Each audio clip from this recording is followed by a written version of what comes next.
Okay, so I'm going to try and introduce some new concepts here. First, before I get started, how many of you here left in the room like design and build infrastructure and networks? All right, great. How many of you have some level of automation going on to try and run those networks? All right, good. Then this should hopefully be a relevant talk. I'm going to talk about a new open source project that we've been developing here over the last year, and along the way what I want to do is introduce some new concepts that are possible from this. And so that's going to be the fun part first, but I'll go ahead and, in the interest of actually having a fun challenge, I'm going to do a live demo and see if my prayers to the demo gods will be heard and it will actually work. So first, let's go ahead and talk. Quick intro of myself. I've been doing networking since back when Cisco was this cool little new startup. I used to work for one of the original service providers in the US. That said, I've been based over here for like 20 years or so. More recently, I built out a greenfield data center for NVIDIA that was completely automated.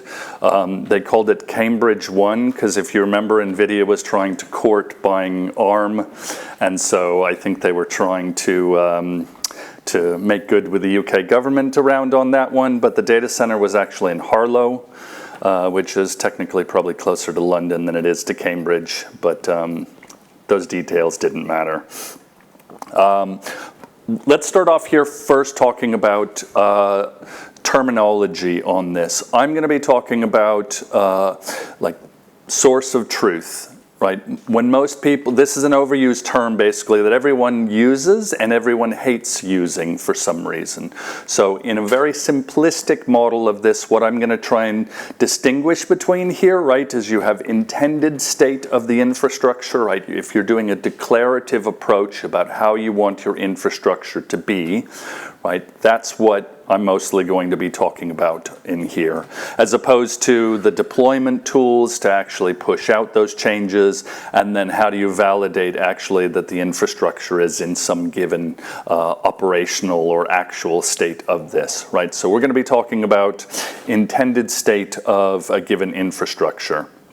And before I get to that, let's go ahead and talk about how we typically build this infrastructure, right? So very generically, of course, but essentially we usually go through 3 different phases, right? So you go through a design phase, you go to building it, and then you go to actually operating that network, right?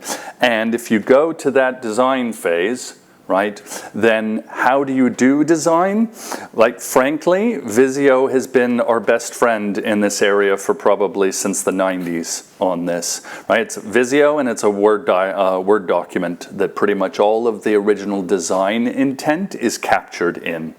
And then you move on to the build phase of this, right? So you're deciding how are actually the various devices going to be connected, what low-level allocation resource, right? What IP addresses get put in various places. And frankly, still Excel is our source of truth for much of this type of build-level information on this. Sometimes people are doing more advanced things, using NetBox, using a database, something like that.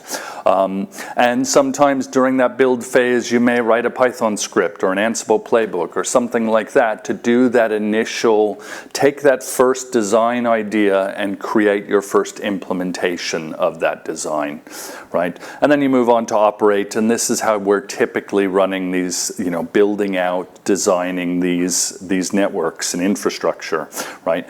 The part that we don't capture in this, right, there's a lot of data and context that ends up getting lost in this typical process.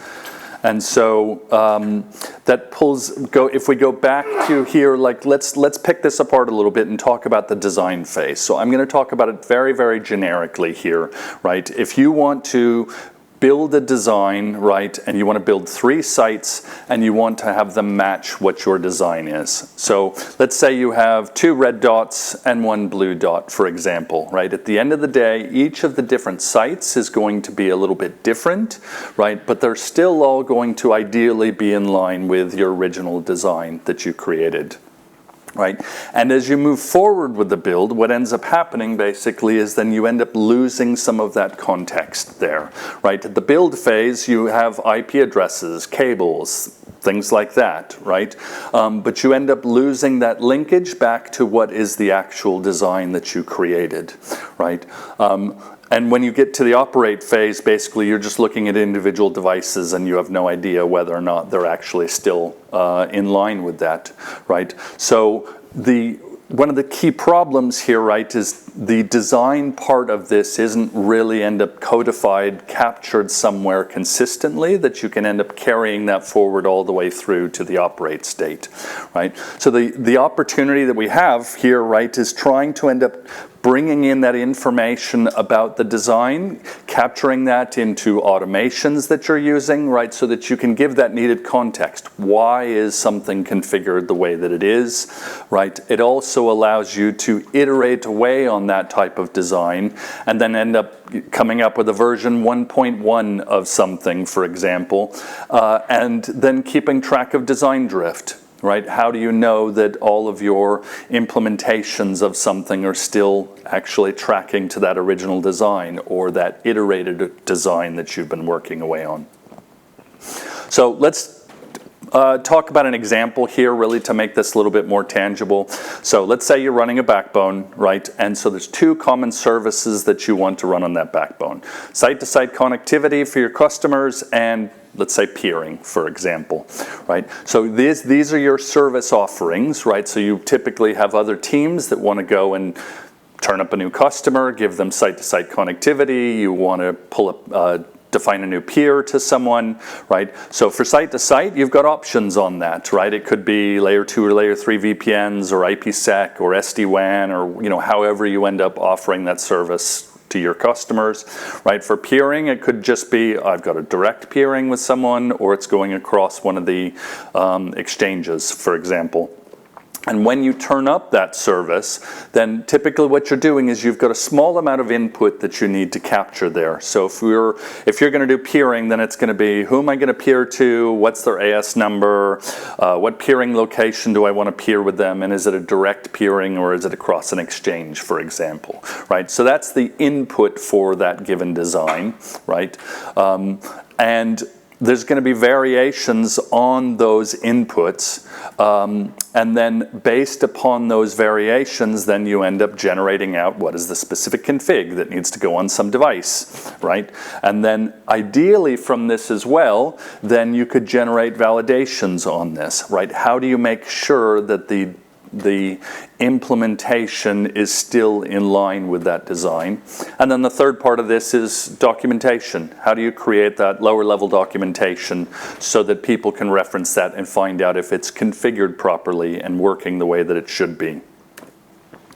Right, so another way to look at this is if you have your design, right, every time you're going to basically feed it some inputs, right? So for like an overlay VPN service, it could be customer name and is it an L2 VPN or SD-WAN, what sites, etc., right? And so I'm trying to really oversimplify this, right? Because how you do what you're designing and then how do you end up actually relating that in the future to the implementation is really the concept here we're talking about.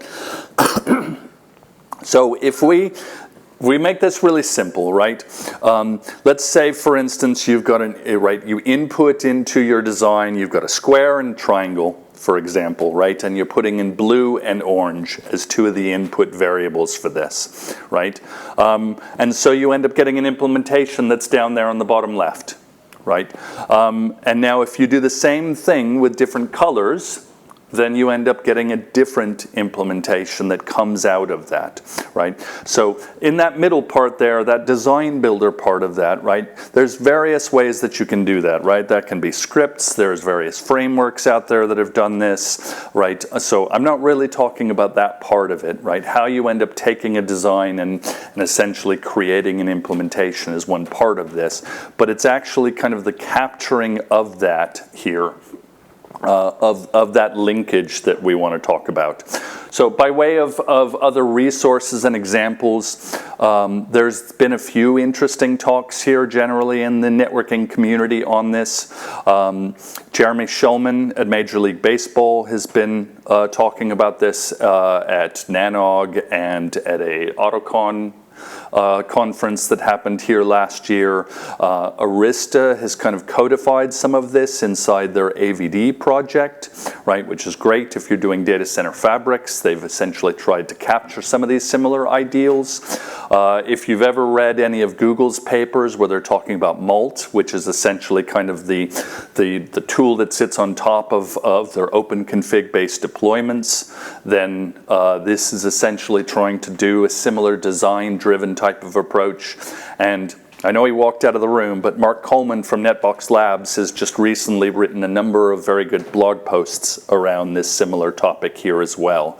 And so effectively what we're trying to do is let's talk about the challenge of this, right? So if you take a look at all of those builds there over on the left-hand side, how can you know that they are still in line with what the original design intent was, right?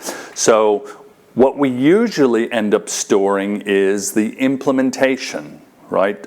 So that's the devices and interfaces and everything created out of that design, and you store it in a Git repository, you store it in a database or something like that. But if you try to evolve that design, right, it's really hard at that point to end up figuring out, was there a drift between that design and the implementation? Because all we end up capturing here really is that implementation step, and usually end up losing, right? All we have is a Visio diagram talking about the design, but not actually the creation of the lower level objects necessary. Usually, people will have a script that implements this first design, and typically that script, you run it once, and then it's almost thrown away at that point. But one of the key things here is there's no item potency along with this, right? It doesn't end up being a script that you can use over time to end up just ensuring, for instance, that all of your design ideals were captured and that they're still being represented on a given infrastructure, right? So this leads to us talking about how can you solve this? So what happens if you could actually store all of that design and implementation details inside of a system, right? And create the linkage between that original design and all of the downstream objects and artifacts and everything that represent that, you know, a given implementation of that design. And so this is effectively what this open source project Infrahub, this is a part of what we built this for, is to end up trying to create a project here that everyone can use. So I work for a company called OpsMill. Their first project that we've released is Infrahub. So this is open source up on GitHub right now. You can go and find the repo and spin it up instantly and dig into this. What I want to talk about is there's a few key building blocks here necessary to do design-driven automation on this.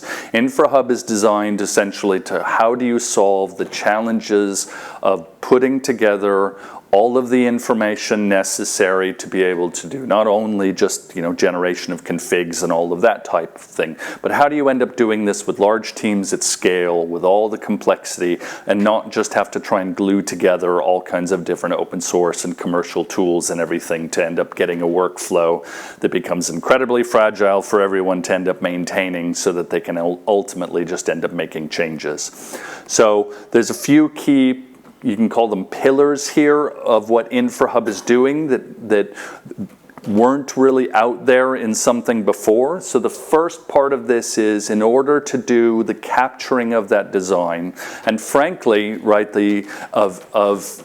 everyone has this problem, is you need to be able to have your data. And so you need a location where you can store all of this implementation data, and that source needs to be flexible. So if you want to define out devices and interfaces, fine, that's well-worn path. But what happens if you want to try and create a model that's more specific to your business, for example? Like, that could be technical details, right? You want to go into detail of modeling out, let's say, the optical network, right? And you've got, optical, DWDM, repeaters, whatever it is, and you need to capture all of that information in there, right? It could be getting down into the infrastructure and server information. So I want to model out my server, and I want to model out the PCI slots, because in slot 3 is an expensive GPU, and frankly that costs more than the server, and that's really the asset that I need to keep track of, for example. Right, so that's one level of creation there of the model, right? What I'm talking about here is, like, how do you design that database, right, to capture all of that. The other area is you can go upwards, right? And this is the interesting part, and this kind of brings it back here to the design-driven approach, is how do you define the services that sit on top of that infrastructure?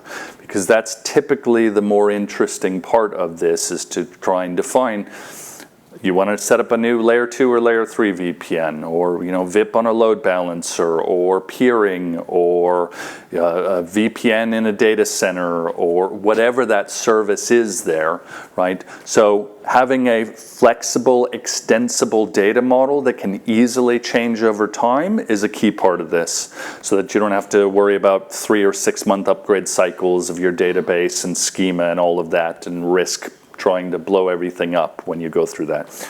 Another key part of this really is version control. So we like having a relational database so that we can understand how the objects in your infrastructure relate to each other. You have a device, the device has interfaces tied to OSPF or ISIS with BGP, right? All of that type of relation is very good. Who's on the other end of an eBGP connection? So a relational database is good, but oftentimes then what you end up losing is, how do you store information about future planned changes? You have constantly moves, adds, changes going on, so how do you keep track of that big change that's going to happen in 2 weeks, and still have that data there, but apply that to a relational database?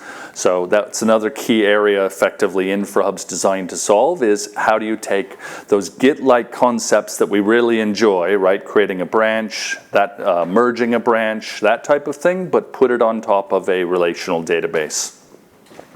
There's rendering of artifacts, so you need to generate out configurations and documentation and various other things out from this, and there's a CI pipeline in this. So if you imagine, what we're trying to do is, if you take the definition of like what a source of truth is, thinking that is a database with data inside of it that represents your network, your infrastructure, right? That's only a piece of the puzzle here when you're talking about trying to automate, right? We're saying essentially, what happens if you needed to recreate your entire network from scratch, right? If your network burned down, what do you need all in one place under version control that's going to actually allow you to recreate that instantly? It's not just the database and the data, but it's also things like the Jinja templates to do transformation and artifact generation. It's the Python scripts. It's all of those types of things as well that need to be able to be checked by a CI pipeline to end up validating all the different fragile interconnections when you ultimately get towards doing design to implementation to actually generating configs and pushing them out. So that's a very quick description of what Infrahub is. And if we go back here to talking about a design-driven approach on this, what I'm going to do is I'll go ahead and cover here. I'm going to do a quick live demo just to show a little bit of this here in action.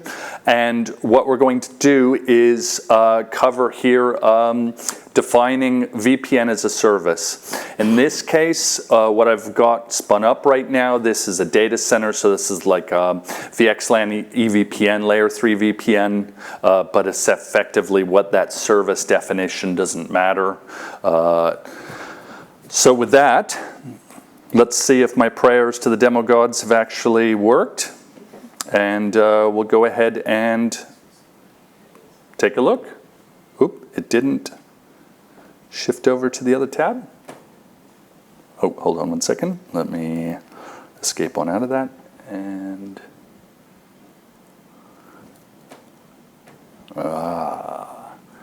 it is, come on. There we go. It's not mirroring my display. This is going to be fun. I'm going to have to drive sideways. Okay. So like I said, open source project released here recently. You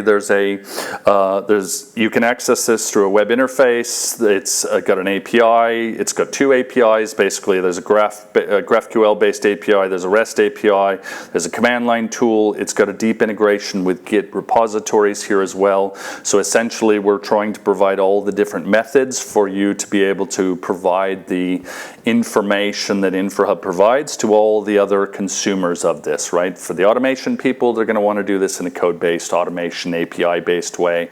But you're always going to have those operations people that want to go and just look up a VLAN ID, for instance, and they want their nice little pretty web interface. So what we're going to do is I'm going to go ahead and just we'll make a change here to this, right? So I have the current state of my infrastructure, right? So I've got a number, for example, of devices here inside of it. The data's not so interesting on this. So I've got switches, a firewall that's defined on there. Right? Now, what I want is to provide a service catalog, right? I have other teams inside my organization that ultimately what they want to be able to do is spin up something new. And ideally, some of the goals here of automation, right, is making this so that you can set up basically a safe way for them to be able to request those services and ultimately, ideally, get to the point where they could, for low criticality changes, possibly just have a complete automation pipeline that runs to end up actually doing those low risk changes here from this. But what we're going to do is we're going to take a human-based approach and make sure that everything looks good before we actually agree to these changes.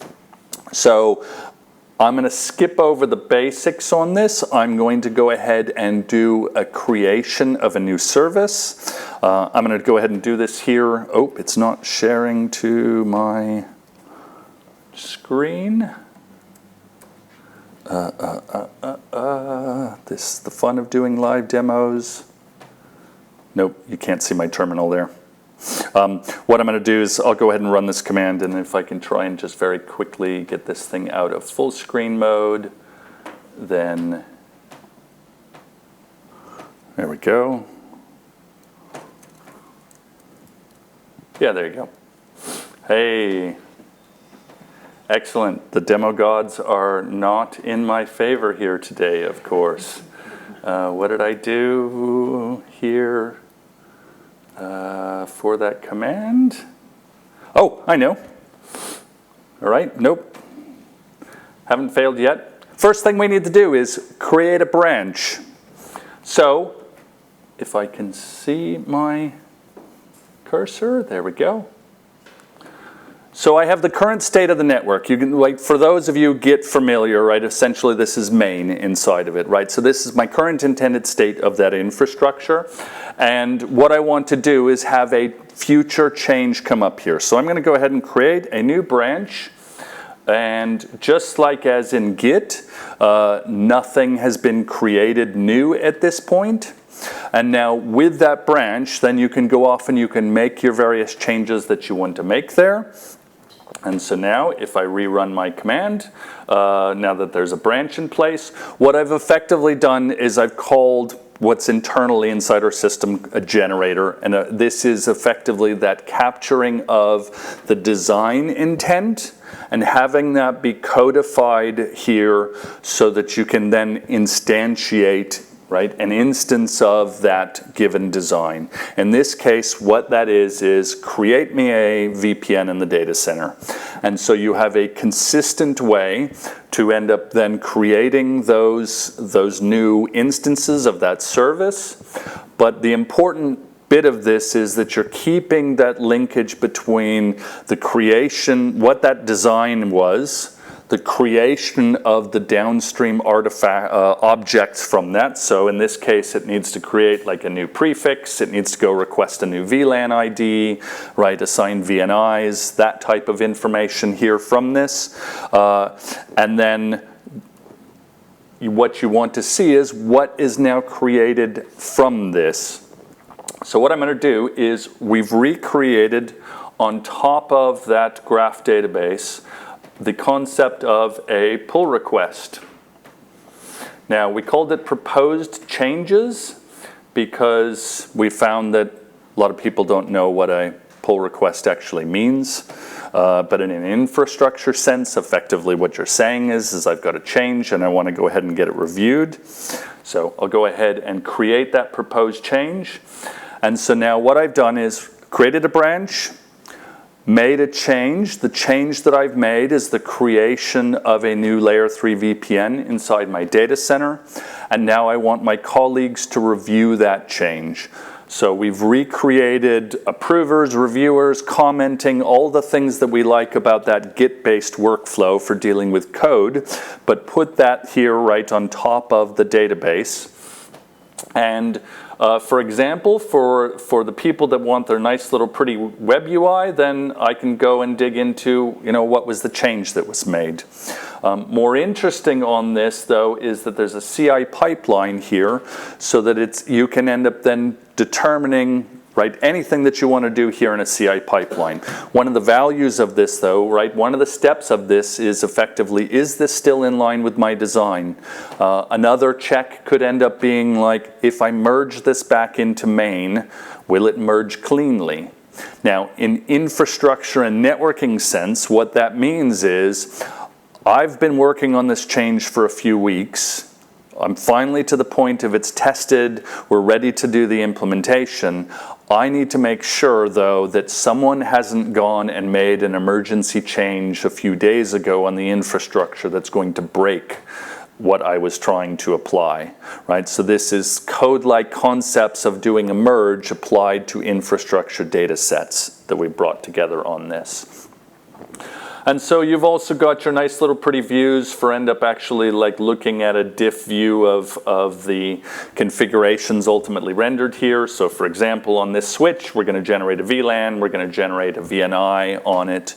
And then effectively, once everyone signs off, reviews the change, it passes through the CI pipeline and does all the automated tests and everything, then you can just simply go back and merge that change. And so one important part of this, Infrahub itself does not do the deployment of the configuration. So we work with, we've got examples of working with Nornir, with Ansible. We're working on Terraform examples on this right now, but this could be, just as easily, this could be NSO or, Arista CVP or Fortinet, FortiManager, an API call to that, right? The artifacts and everything that can be generated can be kicked out in vendor configuration format or XML or JSON or whatever you want there, right? Everyone typically already has that deployment part of this, and we need to fit into those existing deployment systems here of that. So with that, I've got about a minute left here for any questions. So thanks for your time. Hopefully that's given you a little bit of taste of what Infrahub's trying to do. And yeah, if you want to dig into any of this, pull up the Git repo or find me out here afterwards. Great, thank you. Thank you very much. Do we have a quick question or two? He told you everything you need to know. Oh, we have... Hello, Jonathan Heathcote, BBC, Research and Development. And this looks really, really awesome. It's a great talk with real live demo, which is always exciting. Who's using this at the moment, and what state is it in terms of maturity and so on? Really good question. I'll try and give you everyone here the very, very abbreviated quick answer on this. Company basically was created about a year ago. We opened up, we've effectively said that this is now an open beta. We know that there's a few things we want to do until this is basically production ready. We opened this up only about 3 weeks ago or so. The production ready is basically, there's a few key features still on it. Advanced RBAC, SSO, we got to plug all those types of things in. Scalability, we've got certain scale that we can do right now, and we haven't bothered trying to test to larger scale numbers. That, for the most part, is what we need to do. Let's call this before it's production ready. And then there was one other question you had in there. Who is using it? Yes. So I can really just say the types of people using this right now. It's service providers. It's I happen to have 2 big gaming networks, which are basically service provider-ish networks on this. Financials, retail. There's no really one, like, let's call this industry vertical or anything like that. This is more who has the challenges of trying to do large-scale infrastructure automation. Yep. Cool. Thank you. Thank you. Any other questions? Great. Thank you again. Thank you.